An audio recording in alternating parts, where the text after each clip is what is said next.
था 2019 अगस्त की 10 तारीख। वर्जीनिया ज़ूफ्रे को खबर मिलती है कि जेफरी एप्स्टीन ने जेल के अंदर जान दे दी है। ये नाम वर्जीनिया के लिए ऐसा जख्म था जो सिर्फ उनके शरीर पर नहीं, उनके जहन पर था। 15-16 साल की उम्र से वर्जीनिया एप्स्टीन के घिनौने खेल का मोहरा बन गई थी। उनका एक बार नहीं, बार बार अलग अलग लोगों ने शोषण किया था और इसके लिए जिम्मेदार था एक इंसान, जेफरी एप्स्टीन। लेकिन वर्जीनिया ये खबर जानने के बाद भी खुश नहीं हुई। किस बात के लिए खुश होती? उसके गुनाह साबित नहीं हुए, कोर्ट में अभी केस चल ही रहा था। एप्स्टीन के न जाने कितने साथी और थे, वो लोग जो उसके पाम बीच वाले बंगले में जाया करते थे, उसकी घिनीज में शरीक होते थे। कौन थे ये लोग, पता चलेगा।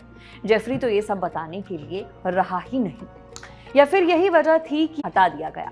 एक वक्त पर बेशुमार दौलत का मालिक और ताकतवर लोगों का साथी, हाई प्रोफाइल पार्टियों का होस्ट और ट्रंप से लेकर बिल क्लिंटन तक का दोस्त रहा शख्स क्या इतनी आसानी से हार मान गया?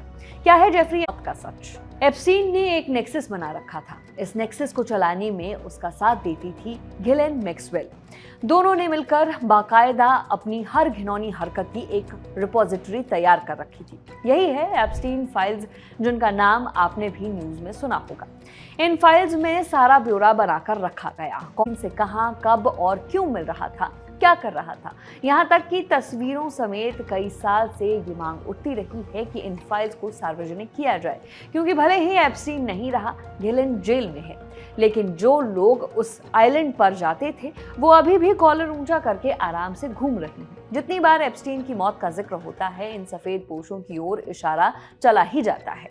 इसकी बड़ी वजह है वो हालात जिनमें एप्स्टीन के शव को जेल में पाया गया। अमेरिकी जांच एजेंसी FBI ने इसकी जांच रिपोर्ट जारी की है। BBC के मुताबिक एप्स्टीन को गिरफ्तार किए जाने से लेकर खुद की जान देने से पहले तक का ब्यौरा FBI की इस रिपोर्ट में मिलता है और यही है तमाम सवाल। एप्स्टीन को 23 जुलाई से ही निगरानी में रखा गया था, यानी अधिकारियों के मुताबिक वो पहले भी ऐसी कोशिश कर चुका था, माने खुद की जान देने की कोशिश। हालांकि एप्स्टीन ने एक दिन बाद ही साइकोलॉजिस्ट को बताया था कि वो खुद को नहीं मारेगा, क्योंकि ऐसा करना पागलपन होगा। उसका दावा था कि वो अपने केस के लिए लड़ना चाहता है, वो अपने जीवन में वापस लौटना चाहता है। खैर, जेल की वार्डन ने सलाह दी कि एप्स्टीन को अकेले नहीं छोड़ा जाना चाहिए, हर आधे घंटे पर चेकिंग होनी चाहिए और कभी कभी औचक निरीक्षण भी होना चाहिए। दिलचस्प बात यह है कि एप्स्टीन के जेल के कमरे में एक कैदी और था, निकोलस टार्टाग्लियोनी। ये एक पूर्व पुलिसकर्मी था जिस पर हत्या का आरोप था। एप्स्टीन ने भी निकोलस पर उसे जान से मारने की कोशिश का आरोप लगाया था। यहाँ से उलझती है गुत्थी। जेफरी की मौत के एक दिन पहले ही निकोलस को रिहा कर दिया गया, यानी अब एप्स्टीन अपनी सेल में अकेले रह गया था। उस दिन ना ही कोई चेकिंग हुई, यहाँ तक कि कैमरे भी उसी दिन नहीं चल रहे थे। अगले दिन सुबह स्टाफ को मिलती है जेफरी एप्स्टीन की बॉडी और खबर आती है कि सेक्स ट्रैफिकिंग और साजिश के आरोप झेल रहे एप्स्टीन ने अपनी जान दे दी है। एप्स्टीन के हाथों अमानवीयता का शिकार हुए तमाम विक्टिम्स के अंदर कुछ टूट जाता है। वर्जीनिया ज़ूफ्रे ने न्यूयॉर्क टाइम्स को बताया था कि उस दिन उन्होंने इस बात के लिए तो राहत की सांस ली कि अब कम से कम एप्स्टीन किसी और मासूम की जिंदगी तबाह नहीं कर पाएगा। लेकिन उस लड़ाई का क्या जो एक अरसे से अदालतों में चल रही थी, जो जिंदगियां तबाह हो चुकी हैं उनके लिए। जब ये पता चला कि एप्स्टीन फाइल्स के अंदर मौजूद है पूरा ब्यौरा उसकी एक एक काली करतूत का, तब उठा बड़ा सवाल। क्या एप्स्टीन को इसीलिए रास्ते से हटा दिया गया क्योंकि कई रसूखदारों के शीश महल उसकी चुप्पी पर ही खड़े थे? क्यों उसी दिन उस कमरे में अकेले छोड़ दिया गया था? इतने लंबे अरसे तक कानून के पंजे से बचे रहने वाले इस मास्टरमाइंड के पास कोई तुरुप का क्या अब नहीं बचा था?